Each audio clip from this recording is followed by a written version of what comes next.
রাজধানীর উত্তরায় milestone school and কলেজের মাঠে বিধ্বস্ত হয়েছে বাংলাদেশ বিমান বাহিনীর একটি AF-7 BGI মডেলের প্রশিক্ষণ বিমান। সোমবার দুপুর 1:06 উড্ডয়নের পরপরই ঘটে এই মর্মান্তিক দুর্ঘটনা। বিমান বাহিনীর সূত্রে নিশ্চিত করা হয়েছে বিমানটি চালাচ্ছিলেন ফ্লাইট লেফটেন্যান্ট তৌকির ইসলাম সাগর। বিধ্বস্ত হওয়ার পর শুরুতে তার মরদেহ খুঁজে পাওয়া যায়নি। পরে উদ্ধারকারী দল তার মরদেহ ঘটনাস্থলে শনাক্ত করে। মাইলস্টোন স্কুলের শিক্ষক মিজানুর রহমান জানান, ঠিক ছুটির সময় বিকট শব্দে বিমানটি স্কুল ভবনের পাশেই আছড়ে পড়ে এবং সঙ্গে সঙ্গে আগুন ধরে যায়। আতঙ্কে ছোটাছুটি শুরু করে শিক্ষার্থী, অভিভাবক এবং কর্মচারীরা। এ সময় আগুনের তীব্রতায় আহত হয় একাধিক ব্যক্তি।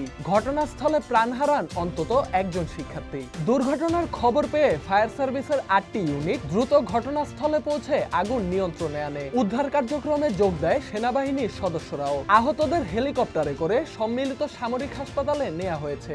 ঘটনার কারণ অনুসন্ধানে একটি উচ্চ পর্যায়ের তদন্ত কমিটি গঠন করেছে বাংলাদেশ বিমান বাহিনী। এদিকে ভয়াবহ এই দুর্ঘটনায় গভীর শোক ও দুঃখ প্রকাশ করেছে সংশ্লিষ্ট সকল মহল। Dhaka express, news desk.